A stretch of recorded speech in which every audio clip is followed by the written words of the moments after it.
सोनू मस्ताना ग्वालियर और रिकॉर्डिंग कर रहे हैं जीएस स्टूडियो जोरा। म्यूजिक बाय जीएस स्टूडियो जोरा। के मानुष मत कर तू अभिमान काया, कांचन जड़ी हवेली।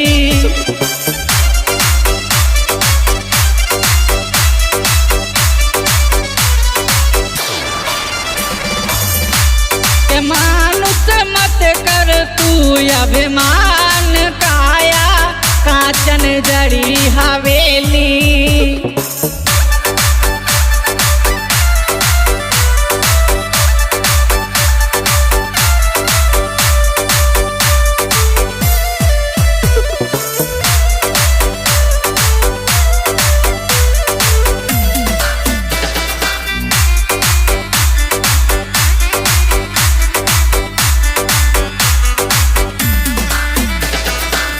तेरी सुंदर बनी हवेली,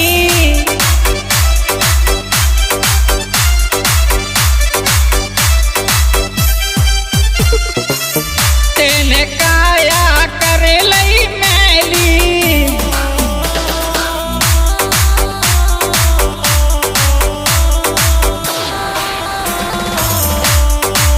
तेरी सुंदर बनी हवेली, तेने काया कर लई मैली।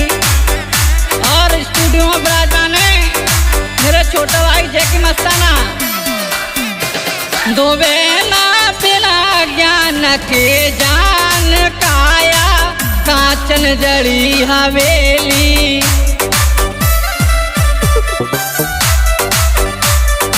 क्या बात है सोनू भाई।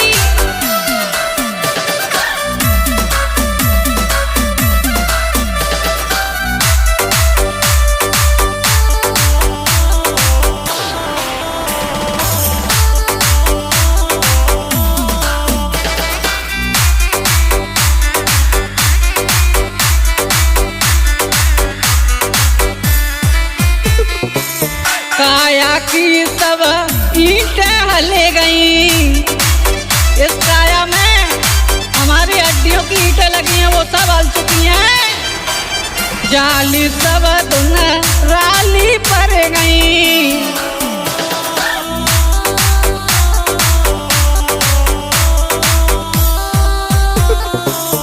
काया की सब ईंटें हले गई, जाली सब धुन राली पड़ गई।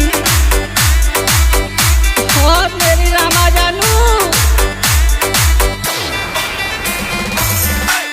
के मानुष काये पे करे गुमान काया, कांचन जड़ी हवेली।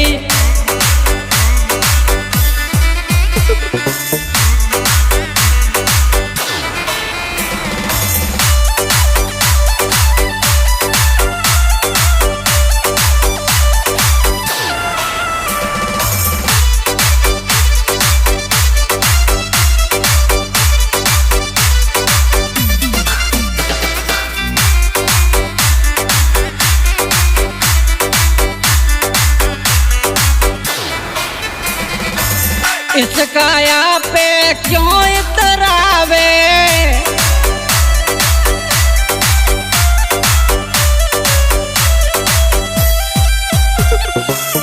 कौन माटी में मिल जावे। इस काया पे इतराते हैं, ये तो एक मट्टी की हवेली है। इस काया पे क्यों इतरावे, कौन माटी में मिल जावे।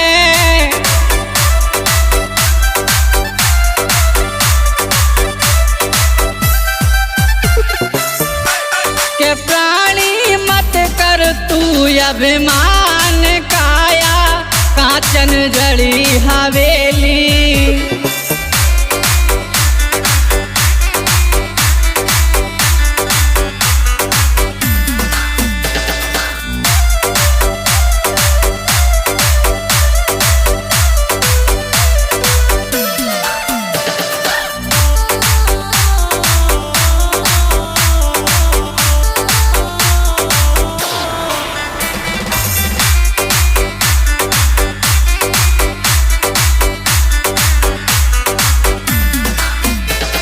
गुरु रूप सिंह कलम चलाई,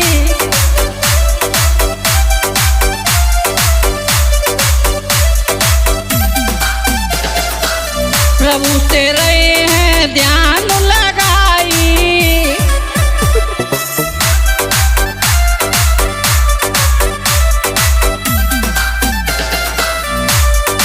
गुरु रूप सिंह कलम चलाई, प्रभु से रहे हैं ध्यान लगाई।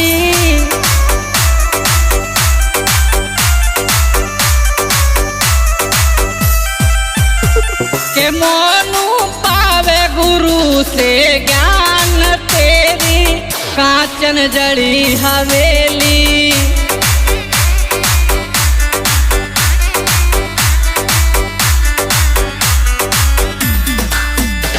के मानुष मत कर तू अभिमान, काया कांचन जड़ी हवेली। मानुष मत कर तू अभिमान, काया कांचन जड़ी हवेली।